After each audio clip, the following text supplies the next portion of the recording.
Hello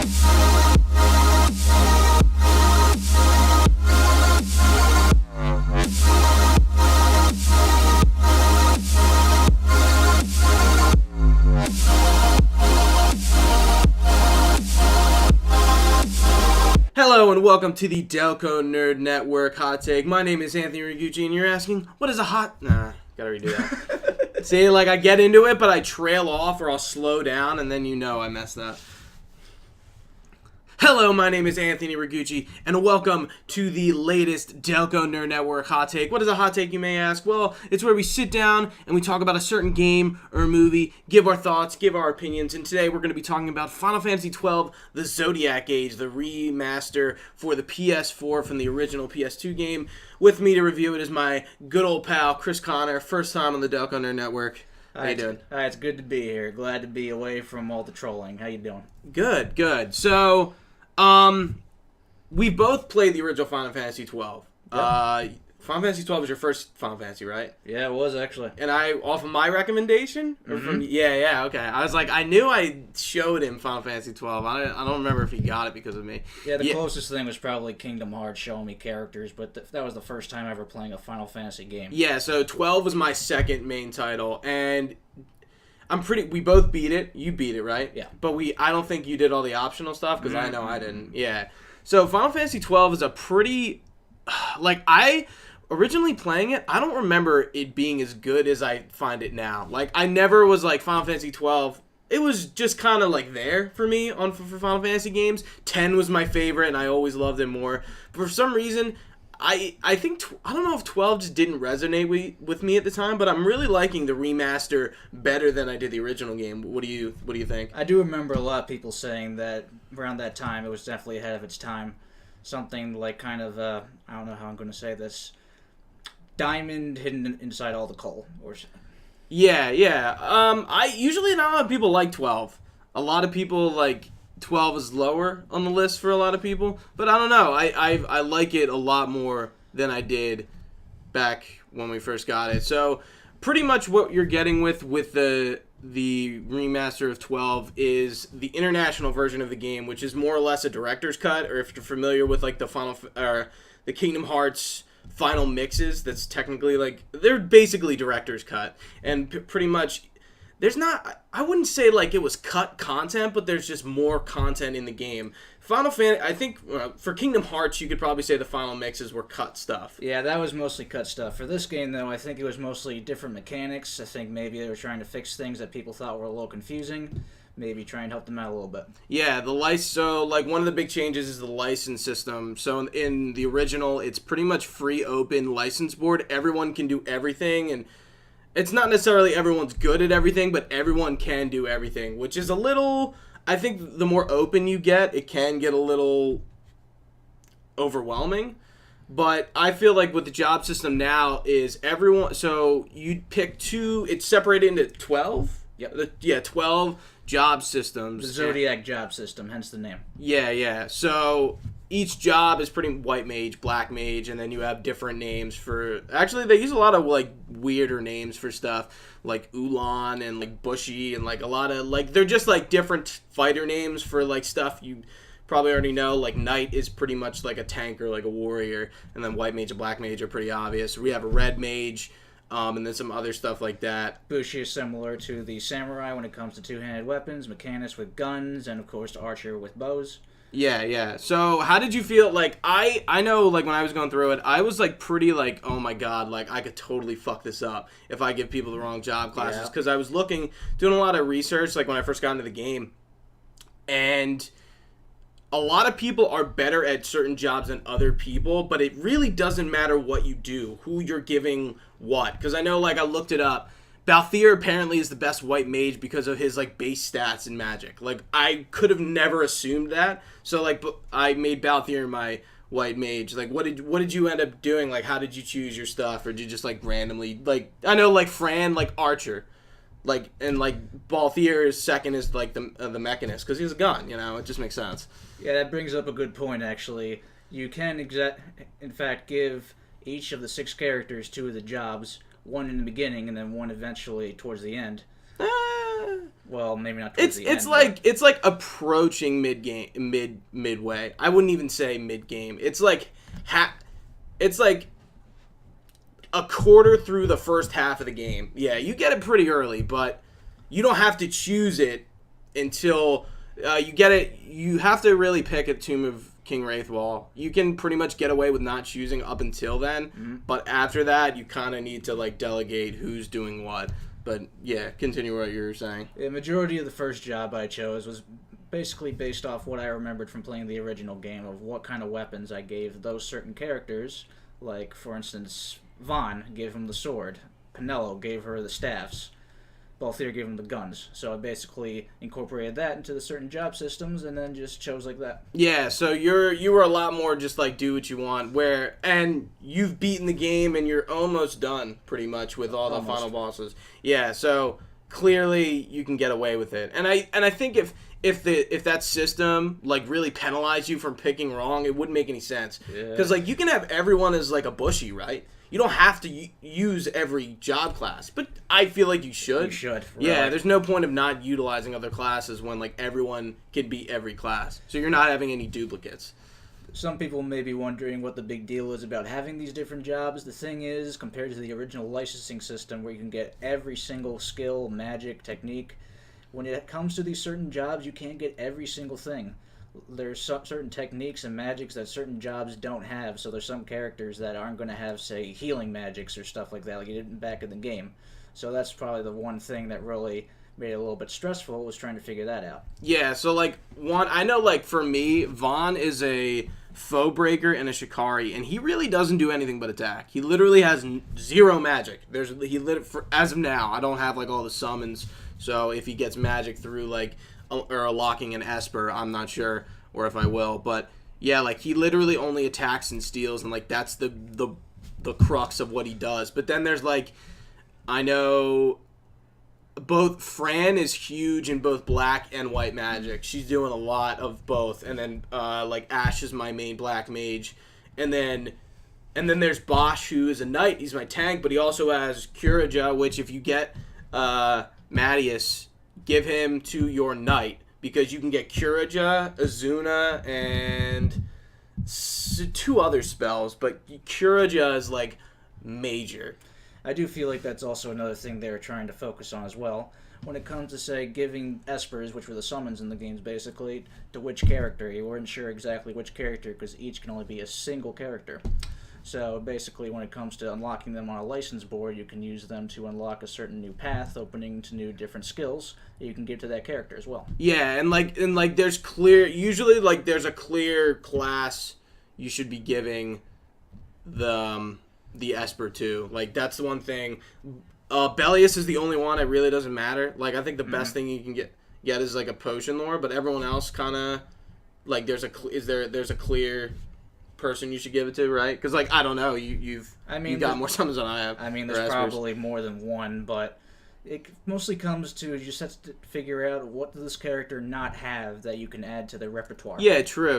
Because like if one of the Espers has another cure spell for Bosch, like I'm not gonna give that to him. He already has Curaja. Like what's the point? Plus he's a tank. Like he doesn't need more of that. But maybe like Penelo, who's another one of my characters who's more or less just attacking, could probably use something to utilize her gambits, because like I don't have a lot. And like that's one thing. Like Ash, Balthier, and Fran's gambits are fucking full. I like literally no room. So like maybe I made a mistake. Like maybe they're a little utilizing a lot of their stuff. But hey. For those of you that don't know, the Gambit system is what made the game, both the original and this one, unique.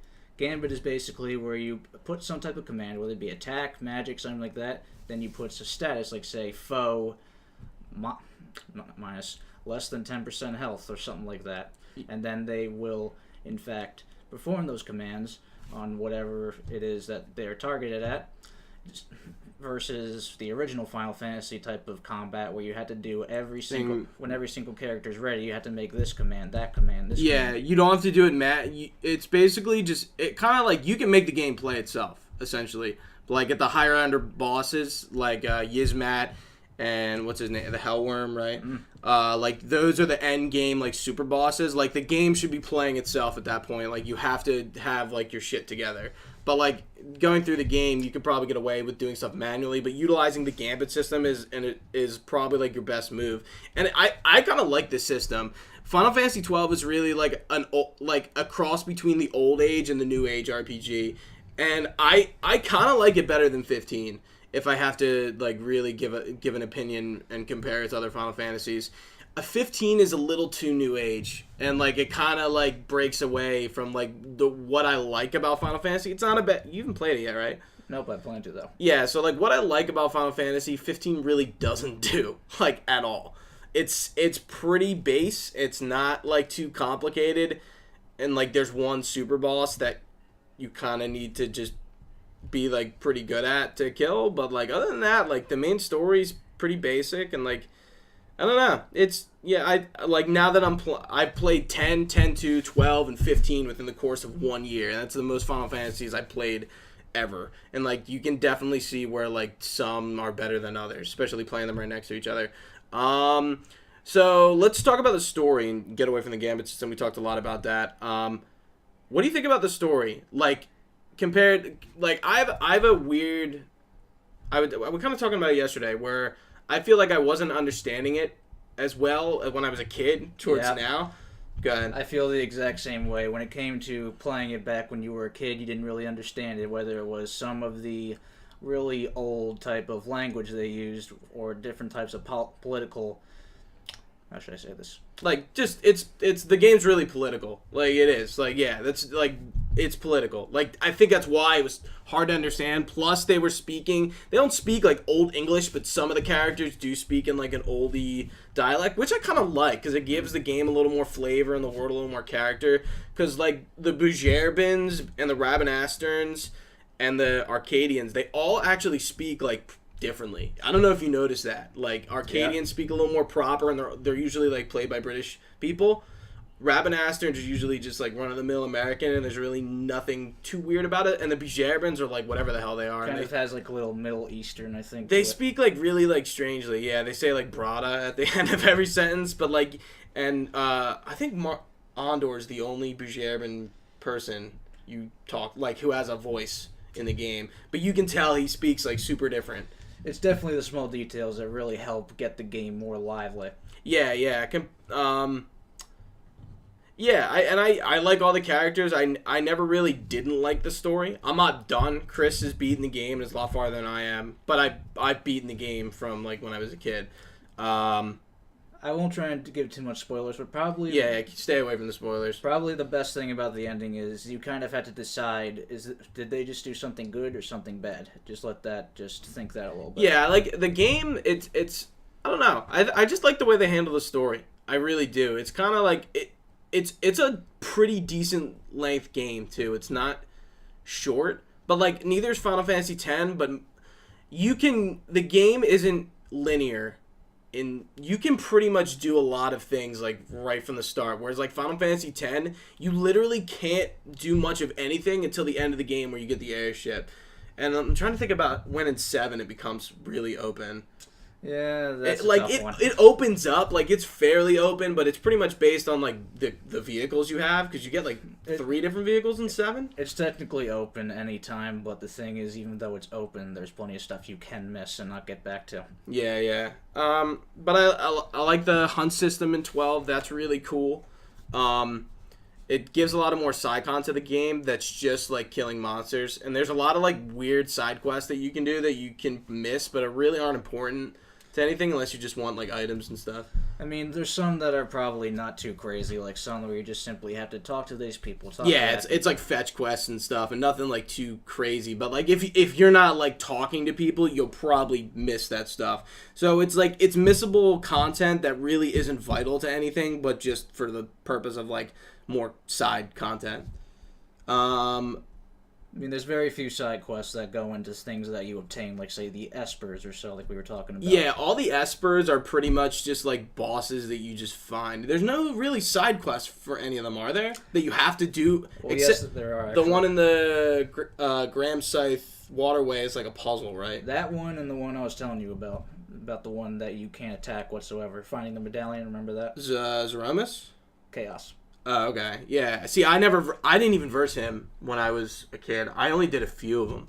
I don't even remember, like, Zodiac's fight or Zeromus or Chaos. I didn't even do them. So that's going to be new content that I'm going to be playing when I get to it. Yeah, just let me tell you, those fights are really going to be unique in their own special way. You really have to prepare and make sure you have enough items, check your gambits, and make sure you deal with any status elements that are in the process. Yeah, what do you think about the difficulty for the game? Like, I mean, I don't know how far ahead of you are of me, like, where, like, if you were higher level than me where I am, but what do you think about, like, overall side content and, like, main story difficulty? Like, what do you think? Main story difficulty, I say, well, I pretty much basically leveled up as soon as I could, mostly because I wanted to unlock majority of my license system, and also because back when I played the original game, I mostly focused on instant attacks that are called quickening, so didn't feel like I didn't really get the experience. Yeah. I feel like the game is definitely, like, the main story is, like, pretty easy for the most part. I haven't had any issues with any of the main story, mostly because I'm just on top of my shit, and I think that's the thing, like, if any Final Fantasy game, if you're not on top of your character's leveling and your equipment, like, you're probably not going to have a good time. Because, like, in 10, I know that was the same thing. Like, if you're not doing side content when you can, or maybe doing some extra grinding here or there, you're probably going to get stuck at something. But, the only thing I have had difficulty was pretty much just some hunts that I was, like, not really like the right level for. Like, yesterday I was doing a rare game that, like, clearly I was not supposed to be doing, but I'm like, I just did it anyway, and it was hard for the sake of the fact that I was just under leveled, and, like, that's pretty much all, like, the most difficult things I've encountered. But, like, you've done more of the optional bosses than I have. Are they, like, really, really hard? Like, even if you're, like, leveled up, like, I know, like, all the espers are, like, kind of different levels. So, like, speak to that. Like, is that stuff, like, really difficult even if you're the level for it? Yeah, there are suggestions for levels, like you were saying, but yeah, they can be tough no matter what, especially when it comes to, like I was saying, conditions. What's going to make the fight all the more memorable, like constraints you have to deal with, and different status ailments you're going to be hit with. Yeah, like, what kind of constraints are there for the fights? Because I have, like, no idea. I don't remember. Well, the one you were talking about in the waterway, he's going to sap your health no matter what, and he's going to have a couple of goons with him. The best key way of doing it is to take down the goons because they won't respawn, then attack him. Yeah. What else? I'm trying to think.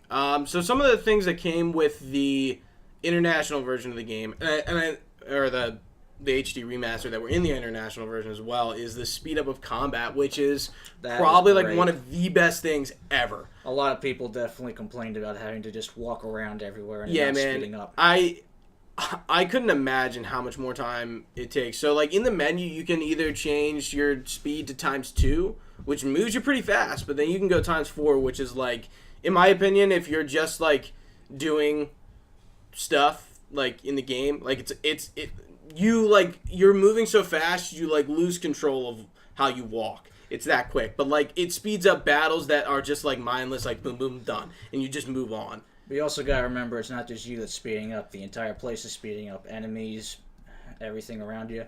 So you also gotta be careful when it comes to staking out or something. Yeah, because I watched some streams where, like, people were, like, on ×4 and they just got, like, decimated because, like, the game was so quick they didn't, they weren't reacting to, like, a spell that was cast and it, like, wiped them. I think it was during one of the trials. And there's also a new mode called Trials Mode. It's pretty much like an arena from 1 to 100, and you pretty much just verse more difficult bosses and enemies as you go. And you'll be versing a lot of different enemies, including old bosses, whether it be how they originally were, stronger, or possibly teamed up with different sorts of assets. I haven't really tried it myself. Yeah, I haven't looked into it, but that's there. And I think that's kind of it that's changed from the original. I mean, the graphics are much better. The game looks awesome. Vaughn doesn't have any spray on abs anymore, which, you know what? Did you know in the first trailer he had them? They were going to keep them, and I guess people, like, bitched enough that they took them out. But I always thought that was weird. He is, like, a 16-year-old kid, and he has, like, he's like rock abs, man. I always thought that was so weird. When I first played, I'm like, why is his abs so, like, Looked like a there. skeleton. I know. What else? That's kind of it. Overall, I think Final Fantasy 12 is a really good game, and the remaster just does a lot more for the game than the original version did. If you never played it, it's definitely a Final Fantasy that isn't like super hard to get into. It's more new age. When I was saying like how it's like a mix of old and new age RPG, I think the new age is good enough that people who aren't familiar with Final Fantasy get into it. But it's still like if you're gonna go for that boss level content or just like a lot of the side stuff, you're gonna have to like use the gambit system and like be kind of efficient with the way you're leveling up your characters. But yeah, I definitely recommend it. It's a good game. It's updated and the trophies aren't that bad. Trophy list is pretty like moderate. There's nothing in there that's like super duper hard, and I think you can do everything in one playthrough, which is for a Final Fantasy game, that's the way it should be. What do you think? Like your final thoughts? Well, there's definitely some trophies that are definitely a little tougher than others, of course, but you just gotta make sure you don't miss anything. I don't think there is anything really you can miss completely, but I do think that you can, like you said, do it in at least one playthrough. Yeah, one thing, like, I'm playing through Final Fantasy X too, and, like, that is a lot of missable trophies and missable 100% completion things that I think is just dumb. Like, to the point where, like you have to 100% the game in 2 playthroughs. You're probably going to mess something up if you're not, like, a super knowledgeable person about it. Or, like, I'm even using a walkthrough for X too, and, like, I've missed so much stuff. Or, like just... And I'm like, I can't go back, and I gotta play the game again. Like, fuck. Like, I don't feel like doing this. Final Fantasies are long games. They're, like, a big, time investment. Like, I don't want to go and play the game literally again to do, like, one thing. And 12 is definitely one you're going to invest a lot of time into. Yeah, so... Final Fantasies have always been one playthroughs. I usually don't go back, unless it's, like, a remaster in this case. But I usually beat it once... and, like, put it down, and, like, that's it. Because, like, usually, there's not, like, you're making choices, like, If you like it, you can go back if you want. I feel like 12 has a little bit more replay value than the other games, though, just because, like, you can make other people different jobs. So, like, it kind of, like, changes the flavor up of the game. Like, you have different people in different roles, see how it plays out. But, yeah, back to, like, our final thoughts. Like, any final thoughts, like... No matter if it be the original, whether it be the original on the PS2 or the Zodiac Age remaster on PS4, it is a very good game that you want to play if you're an RPG. If anything, it's anything kind of like an MMORPG. Yeah, yeah, it's definitely plays like an MMO. Yeah, that's a good way to describe it, which I've described it to other people. It's definitely kind of different from the original Final Fantasy formula if you played games like 7 and 10. But it's something also that could in fact be the newest thing for Final Fantasy as well. Yeah, like I was thinking about like what would I want 16 to be, and I think I would want it to be more like 12. Like I feel like they're not gonna do like a 10 where like or even like an ATB system, and I don't like the ATB system as much where like it's actively flowing. I like when it just stops and like you have time to like make moves, and like because when there's not time to make moves, I feel like you're just more inclined to just spam attack and get this over with as fast as possible. Yep. Where like definitely adds more strategy to it. Yeah, where I can sit there and be like, okay, what's he weak to? And like even if I one shot him, at least there's more strategy in it, because that's when I play 10. Like a lot of like the enemies while you're playing through the game are weak to certain elements. So if you use like in 10, like the weapons don't have like straight damage. It's more like, okay, what can this weapon do in terms of elemental damage, or like has like a certain ability. So like say someone's weak to ice, like you're gonna use an ice weakened weapon, like you might one shot him, and like that's the strategy for that zone. And then as you move on and fight different monsters, like you got to figure out what to do. Even if it's just one shot, I don't like how active time battle makes me just like want to press X, because it's like fuck it, like they're just gonna do damage while I'm sitting here thinking about what to do. While you're trying to figure out your strategy, they're attacking you. Yeah, and I could you even imagine a Final Fantasy 16? Isn't that just a weird thought? The fact that they're taking so long for 15, as well as all their other projects, which we've been waiting for all this time. Yeah, Kingdom Hearts 3 is like, it's coming, but like after that, like they are officially have like cleaned the slate of the games they've had announced for like 10 years. And like to think of Final Fantasy 16 is just like what? And like You're what? putting too much on your plate already. Nah, it's not even that, but like it just seems we were waiting for 15 for so long, you know? Like it just doesn't like I have no idea what to expect from Final Fantasy 15 or 16. Like, and I'm excited to see what you think of 15 when you play it because it is different. It's not like most Final Fantasy games you've played. You've played RPGs like that. You just haven't played a Final Fantasy like that. Better than 13. What? Better than 13. A little. 13 was alright. I think you were kind of the same way, right? Yeah. People bitch about it, but I don't really complain about that too much. Yeah, like 13.2 was pretty yucky. I liked Lightning Returns a lot more than I liked 13.2, but 13 is the best out of that trilogy. Yeah, but I think this is like Final Fantasy 12 is a good like foundation and like a good thing to look at for the next Final Fantasy game because I think it mixes a lot of the old and the new, and I think it does it really well. But that's been it for us. You guys can follow us over on our Facebook page at Delco Nerds, Instagram, the Delco Nerd, Instagram at the Delco Nerd Network, and as well as our Facebook page, facebook.com/the DNN Podcast. And then our YouTube page is Ragucci25. You guys can check us out for more reviews like this, as well as podcast topics.